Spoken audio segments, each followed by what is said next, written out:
अच्छा, चलें हम टॉपिक डिस्कस करते हैं। एब्स्ट्रैक्ट क्लासेस हमारा जो टॉपिक है, इस टॉपिक को पढ़ने से पहले थोड़ा-सा बैकग्राउंड में डिस्कशन करते हैं कि आपने जो लास्ट एग्ज़ाम्पल देखी थी, उसमें याद होगा आपको हमारे पास एक क्लास थी, क्लास फिगर। फिगर चूँकि एग्ज़ैक्ट नहीं पता कि कौन-सी फिगर है, ट्रायंगल है, सर्कल है, स्क्वायर है, रेक्टेंगल है, कुछ भी फिगर हो सकती है। ये एक पेरेंट क्लास है, ठीक है? फिर उस फिगर से आपने 2 क्लासेस जो है वो डिराइव की थी। एक क्लास जो है वो आपकी रेक्टेंगल थी, ये रही रेक्टेंगल, और दूसरी क्लास जो थी वो आपकी ट्रायंगल थी, ठीक है? ट्रायंगल क्लास है और रेक्टेंगल क्लास है। दोनों के अंदर 2-2 आर्गुमेंट्स हैं और दोनों के अंदर एक फंक्शन है एरिया का, ठीक है? लेकिन अगर मैं फिगर क्लास के ऊपर जाऊँ तो फिगर के अंदर भी उसी तरह 2 डायमेंशंस हैं और उसके अंदर एक फ़ॉर्मूला है एरिया का। जब मुझे फिगर का आइडिया ही नहीं है कि ये कौन-सी फिगर है, तो मैं उसका एरिया कैसे निकालूँगा? क्योंकि हर फिगर का एरिया तो डिफरेंट होता है। ट्रायंगल का, रेक्टेंगल का, स्क्वायर का, सर्कल का, हर एक का एरिया डिफरेंट होता है, राइट? तो जब फिगर का मुझे पता ही नहीं कि फिगर का क्या कौन-सी फिगर है, क्या नेम है उसका, क्या स्पेक्स हैं, तो मैं उसका एरिया कैसे निकालूँगी? क्या कोई ऐसा तरीका है कि मैं उसका कोई एरिया निकाल लूँ? पॉसिबल नहीं है। मैक्सिमम आप उसमें यही कर सकते हो कि आप कोई स्टेटमेंट लिख दो कि चूँकि I don't know about the figure name, it's dimension, so the area of that particular figure is uncalculatable, और you can write that as area of figure is undefined since we don't know the dimensions of area. ये parent class है ना, और आपको पता है parent class में हम हमेशा जनरल स्पेक्स लिखते हैं, ठीक है? तो इस मकसद के लिए हम यूज़ करते हैं एब्स्ट्रैक्ट क्लासेस को। एब्स्ट्रैक्ट क्लासेस में ये होता है कि आप एक पेरेंट क्लास के अंदर आप एक सिर्फ स्ट्रक्चर प्रोवाइड कर देते हो कि ये इसका स्ट्रक्चर होगा, और आप उसकी इम्प्लीमेंटेशन नहीं देते। जैसे फिगर है ना, फिगर में आपने बता दिया कि भाई फिगर क्लास के अंदर एक एरिया होगा, फिगर क्लास के अंदर जो डायमेंशंस हैं वो ये 2 होंगी, लेकिन पता नहीं कि वो कैसी डायमेंशंस होंगी और पता नहीं कि वो एरिया कैसा होगा। यानी आप उसके अंदर इम्प्लीमेंटेशन नहीं देते, बस आप एक स्ट्रक्चर बता देते हो। इम्प्लीमेंटेशन नहीं देते तो इसका क्या मतलब है? इसका मतलब ये है जैसे ये एरिया कैलकुलेट करने के लिए आपने यहाँ पर प्रॉपर स्टेटमेंट लिखी है, आप ये स्टेटमेंट नहीं लिखते, ठीक? तो इस मकसद के लिए हम जो यूज़ करते हैं वो होती हैं एब्स्ट्रैक्ट क्लासेस, और एब्स्ट्रैक्ट क्लासेस जो है ये सिर्फ किसी भी प्रोग्राम का स्ट्रक्चर बता देती हैं, और इम्प्लीमेंटेशन नहीं हम उसमें लिखते, कंप्लीट इम्प्लीमेंटेशन हम उसमें नहीं लिखते। हम क्या करते हैं, सिर्फ उसका एक जनरल सा लेआउट डिफाइन कर देते हैं या उसका एक स्ट्रक्चर डिफाइन कर देते हैं, ठीक है? यानी यहाँ पर फिगर के अंदर जैसे आपने सिर्फ एक जनरल सा एरिया मेंशन किया था, कोई मीनिंगफुल डेफिनेशन उसके अंदर नहीं होती, ठीक है? अच्छा, यहाँ पर अगर आप देखें, ये भी जावा क्लास का ही है। आप इसको बनाते कैसे हैं? जब कभी भी आप पिछले को ही देखते हैं, ठीक है? पिछली क्लास को ही देखते हैं, उसी प्रोग्राम को इम्प्लीमेंट करते हैं। वहाँ पर क्लास ए थी ना, पेरेंट क्लास। क्लास ए क्या थी? Parent class. क्लास ए चूँकि पेरेंट क्लास है, इस वजह से आप कह सकते हो कि ये ऐसी क्लास है जिसमें मैंने कोई इम्प्लीमेंटेशन नहीं प्रोवाइड की, इसलिए मैं उसके साथ एक कीवर्ड यूज़ कर रही हूँ, जो कीवर्ड है एब्स्ट्रैक्ट, ठीक है? एब्स्ट्रैक्ट कीवर्ड का मतलब ये है कि सिर्फ़ ये हमें स्ट्रक्चर या लेआउट के बारे में बताएगा without providing the inner implementation, right? आपने उसके फंक्शन के अंदर जैसे वॉइड कॉल मी हर जगह पर है, तो आपने क्या कर दिया, एक अपनी मर्ज़ी से इसके अंदर एक फंक्शन दिखा दिया। देखिए क्लास बी के अंदर भी वॉइड कॉल मी फंक्शन है, फिर क्लास सी के अंदर अगर होती तो उसके अंदर भी एक कॉल मी फंक्शन होता, ठीक है? लेकिन यहाँ पर आपने क्या कर दिया, ऐसा फंक्शन जो बाद में रिपीट होगा, जो हर क्लास के अंदर आएगा, आपने उस फंक्शन को भी एब्स्ट्रैक्ट डिक्लेयर कर दिया है। वो क्लास भी एब्स्ट्रैक्ट डिक्लेयर हो गई है, और जो फंक्शन हर क्लास के अंदर होगा, जो इस क्लास के अंदर कोई इम्प्लीमेंटेशन नहीं प्रोवाइड कर रहा, उसको आपने एब्स्ट्रैक्ट डिक्लेयर किया है। ये बात क्लियर हुई?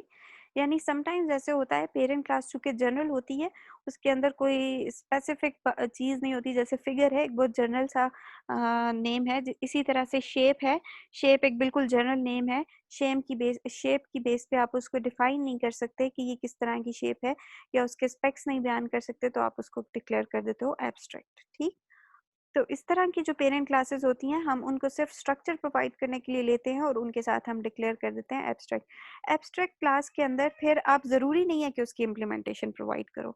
जैसे एब्स्ट्रैक्ट वॉइड कॉल मी इधर लिखा गया है, तो यहाँ पर फ़र्ज़ नहीं है कि आप इस कॉल मी की इम्प्लीमेंटेशन इधर ही प्रोवाइड करो, ये बस आपने सिंपली बस डिक्लेयर किया हुआ है इसको, ठीक।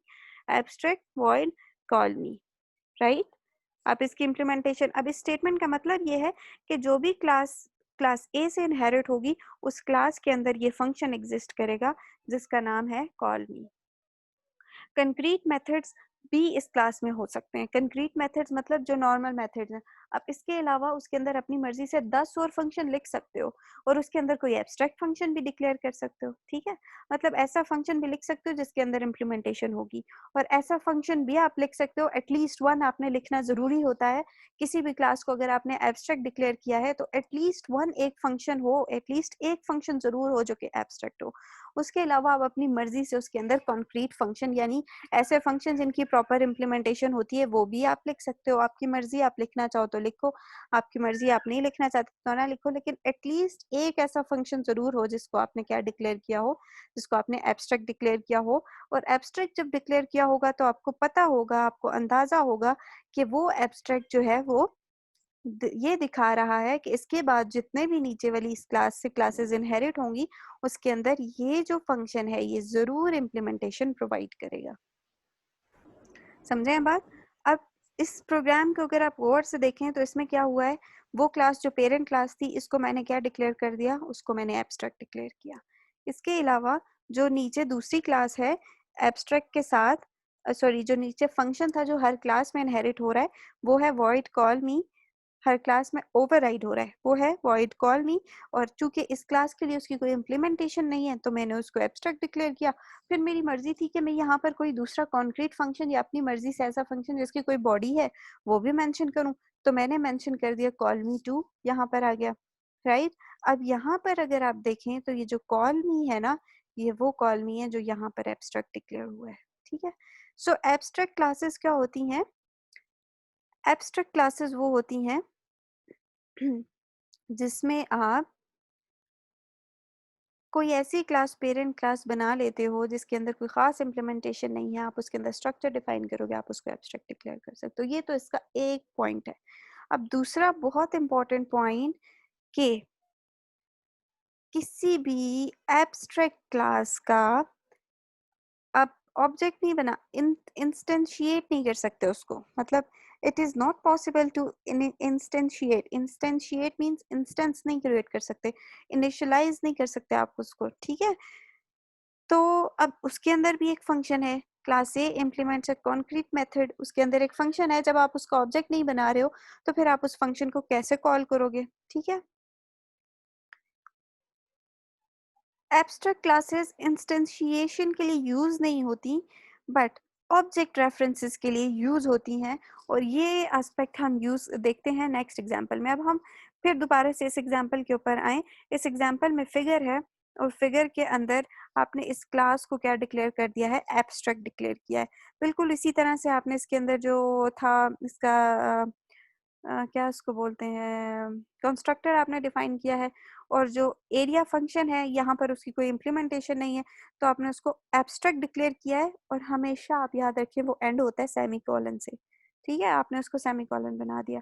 रेक्टेंगल के अंदर आपने कंस्ट्रक्टर बनाया, फिर एक उसी तरह का फंक्शन बनाया। ट्राइंगल के अंदर आपने एक कंस्ट्रक्टर बनाया और फिर उसका एक फंक्शन बनाया। फिर ये रही आपकी एब्स्ट्रैक्ट क्लास जिसके अंदर आपने यहाँ पर अब ये स्टेटमेंट जब आप लिखोगे ना तो ये क्या हो जाएगा, इसका मतलब है कि ये आप नहीं कर सकते। ये क्यों नहीं कर सकते, क्योंकि ये एब्स्ट्रैक्ट आपने डिक्लेयर किया है, ठीक है। बाकी सब कुछ नॉर्मल है। अब आप इसका सिर्फ रेफरेंस बना सकते हो, न्यू कीवर्ड यूज नहीं कर सकते, ठीक है। आप न्यू कीवर्ड यूज नहीं कर सकते, आप इसका सिर्फ रेफरेंस बना सकते हो।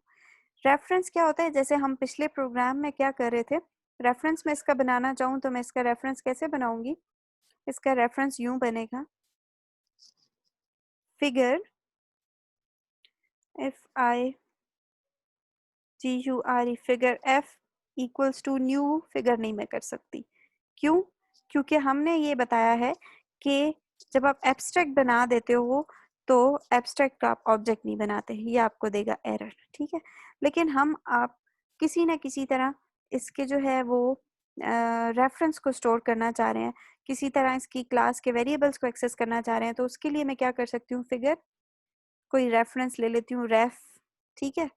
उसको मैंने डिक्लेयर कर दिया, न्यू कीवर्ड नहीं मैंने यूज किया, मैंने सिर्फ एक रेफरेंस बनाया है, ठीक है। जैसे पिछली क्लास में हमने किया था, इस रेफ को मैं इक्वल कर रही हूँ किसी और क्लास के वेरिएबल के, और वो क्लास का वेरिएबल कौन सा होगा, जो नीचे रेक्टेंगल क्लास थी ना आर, उसके इक्वल मैंने कर दिया। और अब आर डॉट में कुछ करके एक्सेस करना चाहूँ तो एक्सेस कर सकती हूँ। एक इम्पॉर्टेंट पॉइंट कि हम इसके अंदर स्ट्रक्चर सिर्फ दिखते हैं, कंप्लीट इम्प्लीमेंटेशन नहीं प्रोवाइड करते। दूसरा इम्पॉर्टेंट पॉइंट कि इसका हम न्यू करके ऑब्जेक्ट नहीं बना सकते, हम इसका सिर्फ रेफरेंस स्टोर कर सकते हैं। जैसे अगर आप देखें, इसको मैं यहाँ से इरेज कर रही हूँ, ये आई होप कि ये आपको क्लियर हो गया होगा। हम चलते हैं अब नीचे की, देखते हैं इन्होंने कैसे इसकी इम्प्लीमेंटेशन की है। तो ये स्टेटमेंट जब इन्होंने लिखी बुक वालों ने, तो it means it is illegal, क्योंकि एब्स्ट्रैक्ट का न्यू आप नहीं यूज कर सकते। हाल बता इन्होंने क्या किया, फिगर का सिर्फ एक रेफरेंस बनाया है, ठीक है। जैसे हमने अभी डायनामिक मेथड डिस्पैच के अंदर देखा था, हम सिर्फ एक रेफरेंस इसका बनाकर, रेफरेंस को हमने किसी और ऑब्जेक्ट के इक्वल कर दिया है, रेफरेंस को हमने रेक्टेंगल के ऑब्जेक्ट के इक्वल किया है, और फिर उस फिगर रेफ के थ्रू हम एरिया कैलकुलेट कर रहे हैं। तो वो आप कर सकते हो, ठीक है, उसमें कोई भी मसला नहीं है, ठीक है। तो फिगर का हम ऑब्जेक्ट नहीं बनाते क्योंकि ये एब्स्ट्रैक्ट डिक्लेयर हो गया है, इस वजह से इसका ऑब्जेक्ट नहीं बन सकता। लेकिन जब कोई एब्स्ट्रैक्ट क्लास होती है, तो एब्स्ट्रैक्ट क्लास की जितनी भी आप सब क्लासेस बनाते हो, उन सब पे ये फर्ज है वो उस फंक्शन को जरूर इम्प्लीमेंट करें जो कि एब्स्ट्रैक्ट डिक्लेयर किया गया है, ठीक है।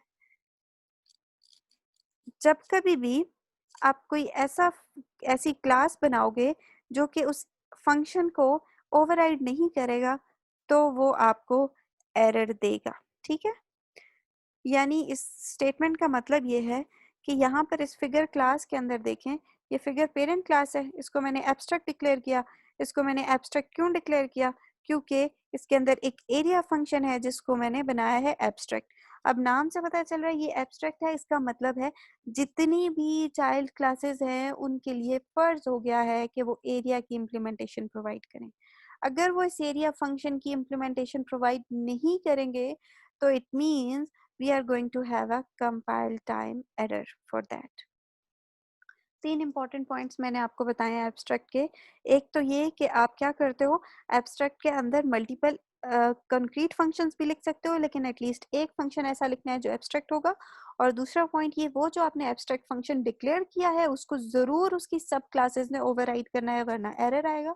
और तीसरा इंपॉर्टेंट पॉइंट ये है जो मुझे भूल गया है, अब आप लोग बताएंगे तीसरा पॉइंट क्या था। उसको ऑब्जेक्ट नहीं बना सकते।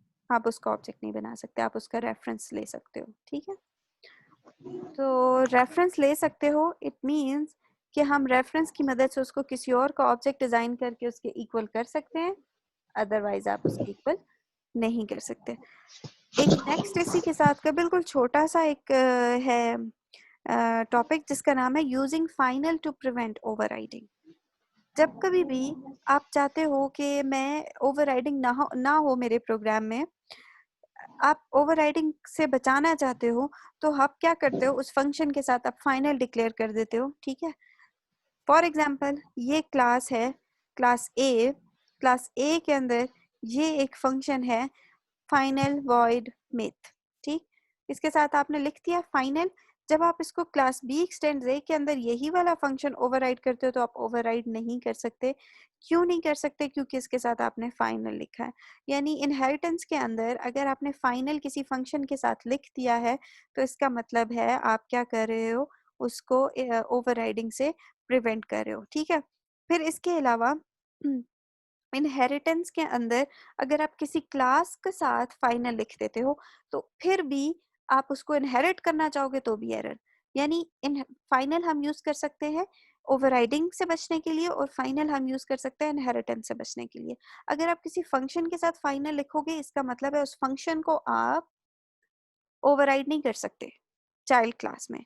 बिल्कुल इसी तरह अगर आप किसी क्लास के साथ फाइनल लिखोगे तो इसका मतलब ये है कि आप उस क्लास को एक्सटेंड नहीं कर सकते, यानी उस क्लास के अंदर इनहेरिटेंस इम्प्लीमेंट नहीं कर सकते। ठीक है, तो यहाँ पर ये चैप्टर आज क्लोज हो गया। नेक्स्ट हमारा जो चैप्टर है वो हम नेक्स्ट क्लास में डिस्कस करेंगे, that is packages and interfaces. कोशिश करेंगे कि आज ये वाला चैप्टर आज या बहुत हद है मंडे को ये कंप्लीट हो जाए ताकि हम ग्राफिक्स के ऊपर मूव करें। ठीक है, तो थैंक यू सो मच। कोई क्वेश्चन है तो आप पूछ सकते हैं।